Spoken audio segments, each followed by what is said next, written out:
Maman disait toujours, la vie c'est comme une boîte de chocolat.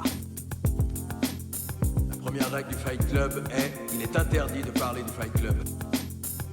The name's Bond. James Bond. Je suis ton père. Bonjour à tous et bienvenue dans ce nouveau numéro de votre rendez-vous hebdomadaire consacré au cinéma. C'est l'instant ciné et comme chaque semaine, on parle de l'actualité cinéma avec 5 infos que j'ai soigneusement sélectionnées pour vous. Et en seconde partie d'émission, je vous recommande un film à aller voir en ce moment dans les salles de cinéma. Alors si vous êtes prêts, sans plus attendre, on passe tout de suite aux actus. On débute avec un petit point sur le congrès du FNCF, la Fédération nationale des cinémas français qui se déroule actuellement à Deauville. Il y a eu la journée des éditeurs de films et le président de la FNEF, Victor Hadida, se dit étourdi par l'annonce de la ministre qui, sur 34 millions d'euros annoncés d'aide compensatoire, en réserve seulement 7 pour les distributeurs et producteurs. Alors un petit résumé des faits, la ministre de la Culture Roselyne Bachelot a annoncé une aide de 34 millions d'euros d'aide compensatoire pour le cinéma. Le problème, c'est qu'il n'y en a que 7 réservés aux distributeurs et producteurs. Les exploitants de salles, on en a déjà parlé dans l'instant ciné, ont énormément été aidés. Je suis sûr qu'ils sont très heureux et tant mieux pour eux de la part du gouvernement lors de cette crise. Néanmoins, les distributeurs et producteurs, ce sont ceux qui ont le plus à pâtir de cette situation, qui ont été le moins aidés. Et encore une fois, sur ces 34 millions d'euros d'aide compensatoire, seulement 7 pour les distributeurs et producteurs, c'est risible. De toute évidence, la ministre, notre Roselyne, n'a toujours pas compris comment fonctionnait le cinéma et qui avait réellement besoin des aides.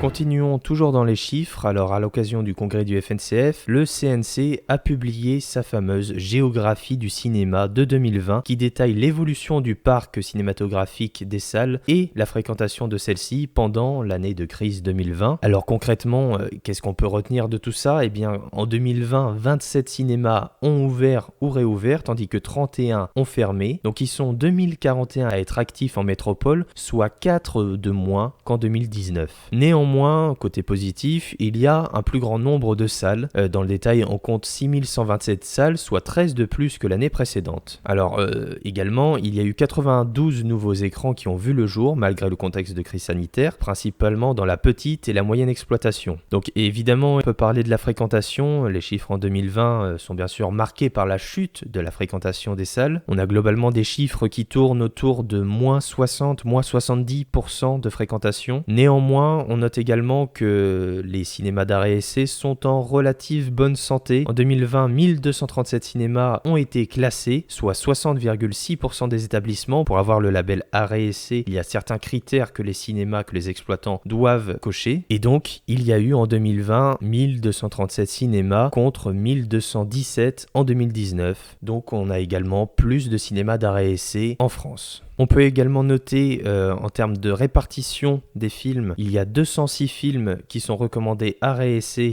en 2020. Au niveau national, la part de marché des films français a été de 44,9% et celle des films américains est de 40,8%, celle des films arrêt essai de 36%. Donc on peut noter notamment qu'il y a plus de films français, 44,9%, que de films américains, 40,8% en 2020 au cinéma.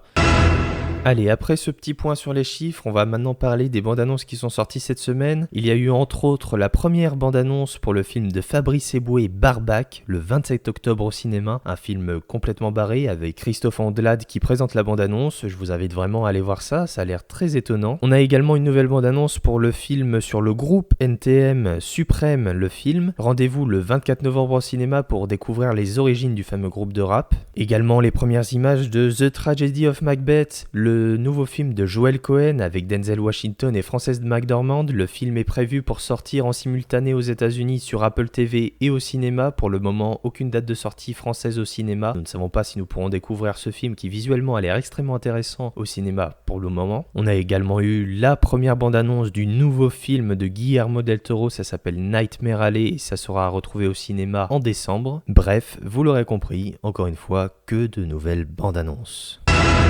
Cette semaine, il y a également eu le top départ du Fifigro. Le Fifigro, si vous ne savez pas ce que c'est le festival du film grolandais qui se tient actuellement à Toulouse, c'est du 20 au 26 septembre. Et pour cette édition des 10 ans du Fifigro, on n'a pas moins de 107 séances en 7 jours, 21 films en compétition long et court métrage et près de 15 sélections, toutes plus étonnantes les unes que les autres. Alors entre autres en invités, on pourra retrouver Jean-Paul Rouve, François Dezania, Jean-Christophe Meurice, Fabrice Eboué, Corinne Maziero, François Ruffin et bien d'autres. Il y a également des concerts, des spectacles, les Grolympiades, bref, le festival du film grolandais, c'est actuellement à Toulouse du 20 au 26 septembre.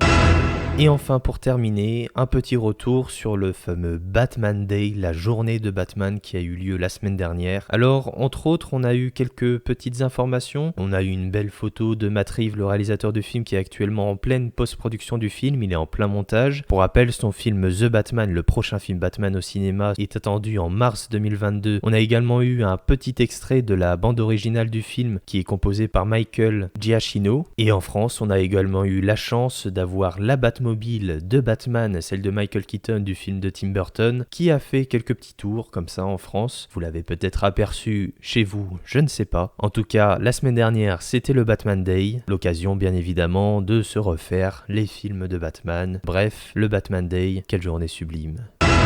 Et c'est déjà l'heure du film de la semaine. Et comme chaque semaine, je vous recommande un film à aller voir au cinéma. Et cette semaine, le film est un film franco-italien. Il est réalisé par Giovanni Aloi avec Anthony Bajon, Leila Bekti et Karim Leclou.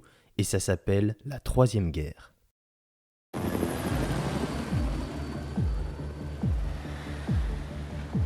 Une rue, des passants, des fenêtres. Ce que tu vois, c'est des menaces potentielles. Alors tu te méfies.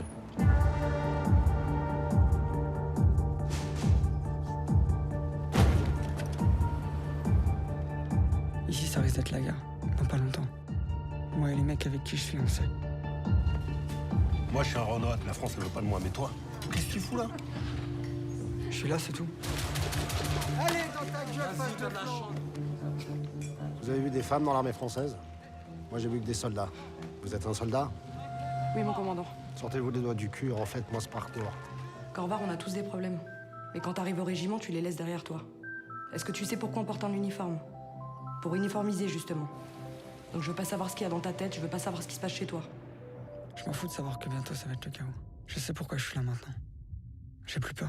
Alors, la Troisième Guerre raconte l'histoire d'un jeune militaire, Léo Corvar, incarné par Anthony Bajon, qui débarque tout droit de sa Vendée natale pour aller à Paris et faire partie de l'opération Sentinelle créée en France en 2015. Il va ainsi faire partie d'une escouade avec Leila Bekti et Karim Leclou qui vont patrouiller dans les rues de la capitale en surveillant, en étant aux aguets d'une quelconque menace terroriste. Et globalement, le film raconte ce spleen ambiant, cette déambulation, ces hommes et ces femmes à l'affût du moindre petit problème. Néanmoins, on le voit dans le film, même quand il y a des problèmes, comme un vol de portefeuille ou une fille méchamment bousculée, ils n'ont pas l'autorisation d'intervenir. Ils sont là pour une raison bien précise, la menace terroriste, les petits délits, les petites infractions du quotidien, même s'ils en sont témoins, même s'ils ont, entre guillemets, dépositaires de l'ordre, ce sont censés être des exemples qui sont censés faire régner la loi. Ce sont des militaires armés. Eh bien, ils n'ont pas droit, ce n'est pas dans leur fonction, ce n'est pas dans leur juridiction presque, j'ai envie de dire. Donc ce film montre avant tout les failles de cette opération Sentinelle et à quel point cette opération Sentinelle peut briser certains esprits, notamment celui du personnage principal qui va tout faire pour s'intégrer. Alors ça passe également par des scènes où ils sont à la caserne, des scènes de fraternité, de camaraderie, de franche rigolade entre une masculinité virile et imposée, doublée d'un petit fond de machisme. Bref, ça montre à la fois l'envers du décor et en même temps ce que l'on voit nous en tant que public lorsqu'on croise des militaires dans une gare ou tout simplement dans les rues des grandes villes. Ce film retrace avant tout l'histoire des hommes et des femmes de l'opération Sentinelle. Et c'est quelque chose que je ne connaissais pas vraiment et j'ai été vraiment surpris de voir à quel point ce film dépeignait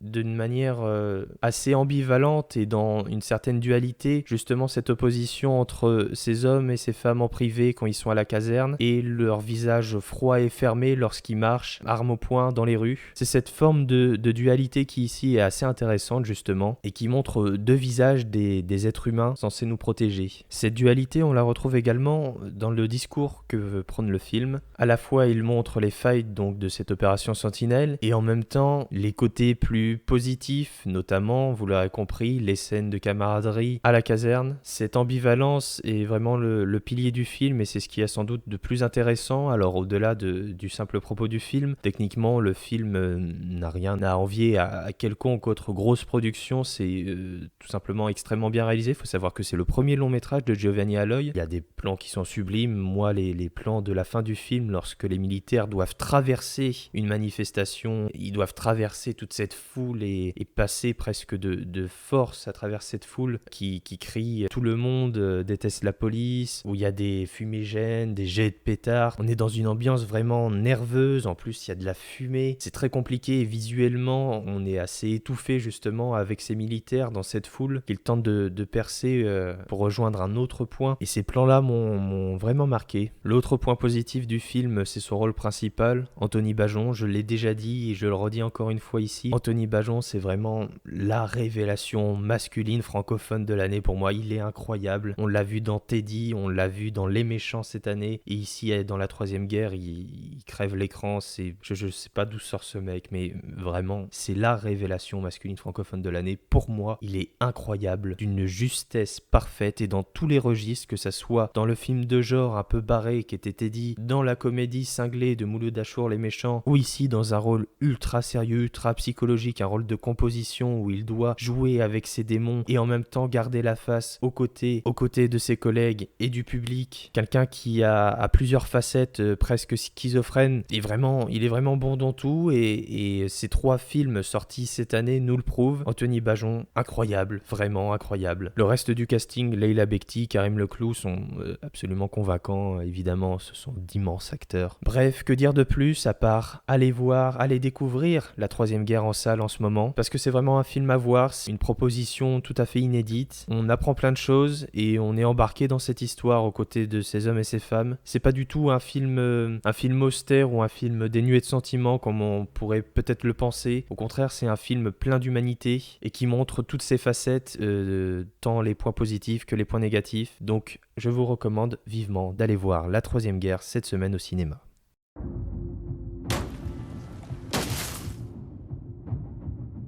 Les gens ne se rendent pas compte.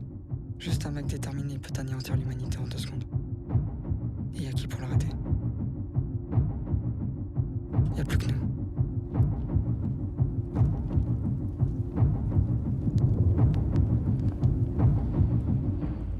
Moi, je suis prêt. Voilà, l'instant ciné, c'est terminé pour cette semaine. Je vous remercie d'avoir écouté cette émission. Si vous l'avez appréciée, vous pouvez évidemment vous abonner pour avoir directement chaque émission dès leur sortie. Vous pouvez également me suivre sur Twitter et Instagram pour être au courant des dernières news cinématographiques nationales et internationales. Comme d'habitude, les liens sont dans la description. Voilà, je vous souhaite une bonne fin de semaine, un bon week-end. Je vous encourage vivement à aller voir La Troisième Guerre. Je vous retrouve comme d'habitude la semaine prochaine, jeudi prochain, pour un nouveau numéro de l'instant ciné. Bonne fin de semaine, bon week-end et à la semaine prochaine. Ça dépasse tout ce que j'ai pu imaginer.